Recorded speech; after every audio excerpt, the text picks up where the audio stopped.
like to propose this idea to you that being in touch with your intuition, that still inner voice, is instrumental to living a peaceful and harmonious life. When you're able to hear this voice that taps you into all that is your inner knowing, your true inner guidance, it releases stress naturally. It's always guiding you in the right direction. It's showing you which choices to make that are in your highest good and your highest benefit. It protects you from negative energy. It guides you through inner feelings you can get in touch with, like joy and excitement and passion. And this is why it's so important through meditation to get in touch with your feelings deeply and to allow yourself to fully feel. And that's one of the first gateways. When we're stressed out, we are in the stress brain. There's actually a part of our being that we're in that's in the prefrontal cortex of our brain, where we're analyzing and we're thinking of worst case scenario. What if this happens? What if that happens? And there's worry and there's tension and there's fear.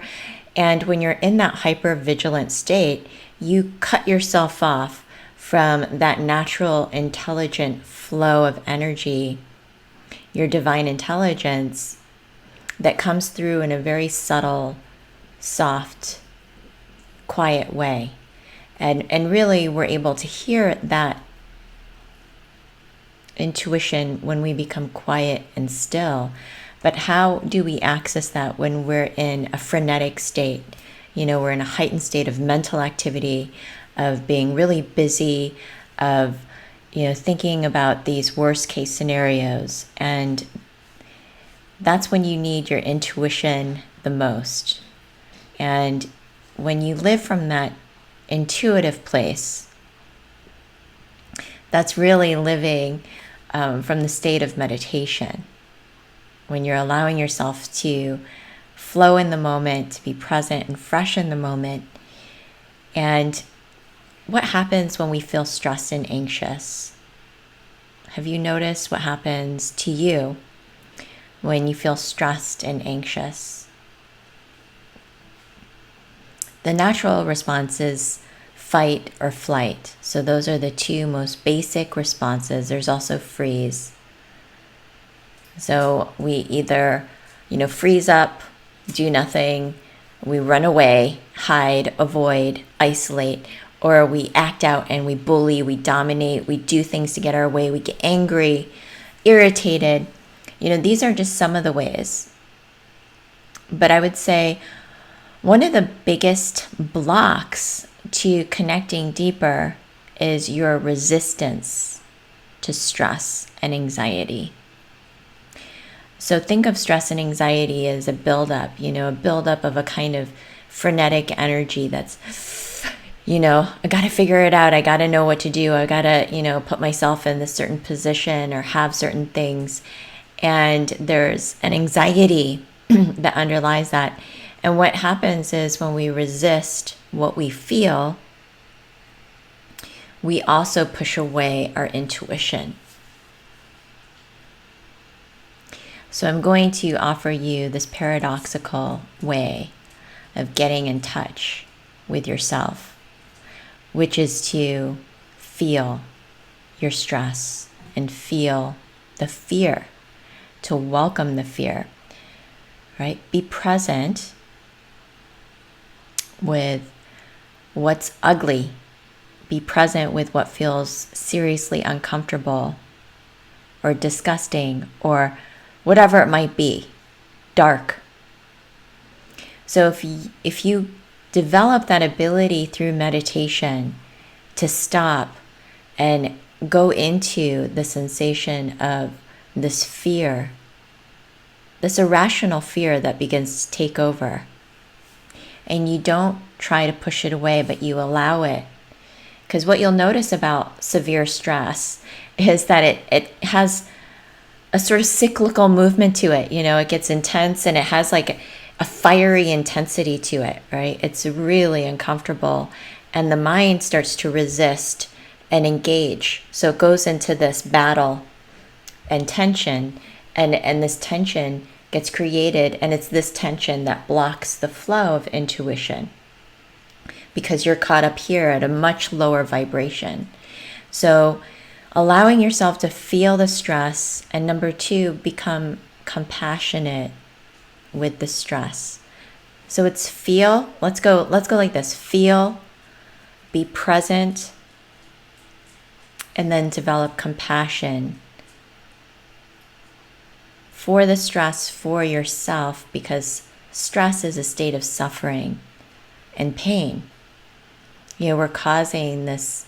Usually the things we're stressed about, they don't happen, but we hold them in our mind because to protect ourselves, like we keep worrying in the background just because, in case something bad happens, we kind of keep all this fear going.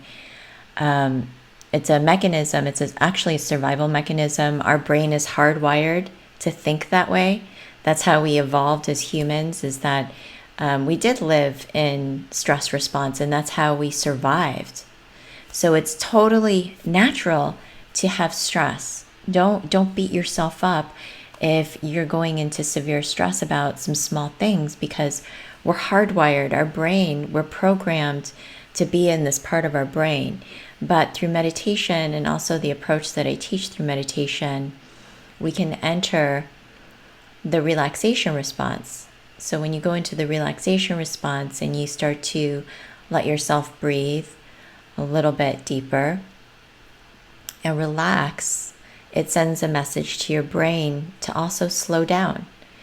And there are other ways to access our intuitive knowing, such as through our heart, our body, and our energy. So it's about letting this stress kind of titrate, right? Because stress is this fiery, it's like sitting on a thing of ants, fiery ants, and it's just like you try to repress the stress a little bit, try to talk your way out of it, but let yourself feel it. Just take a breath. Stop resisting the stress. Send yourself some compassion and learn to be present with this energy that is actually signaling something to you. So that even stress has a purpose. Everything that happens in us has a purpose. The stress is trying to protect you. It doesn't want you to die or be homeless or be diminished or have things taken away from you. And that's a part of ourselves, that our ego part that wants that protection. So it's okay, and it's okay to recognize that and have some compassion. So once you stop resisting stress, you can start shifting now into the relaxation response, which is that parasympathetic nervous system where your body says, okay, I can slow down, I can digest, literally digest, as in like digest life, and digest your food, and eliminate your food, and eliminate your toxins, and eliminate toxic thoughts, eliminate toxic emotions. That's what parasympathetic nervous system allows us to do, because stress, if we feel it all the time, and anxiety, it accumulates as a toxin, right? It creates dis-ease. And so we don't want to be in that chronic stress state or that hypervigilant state all the time.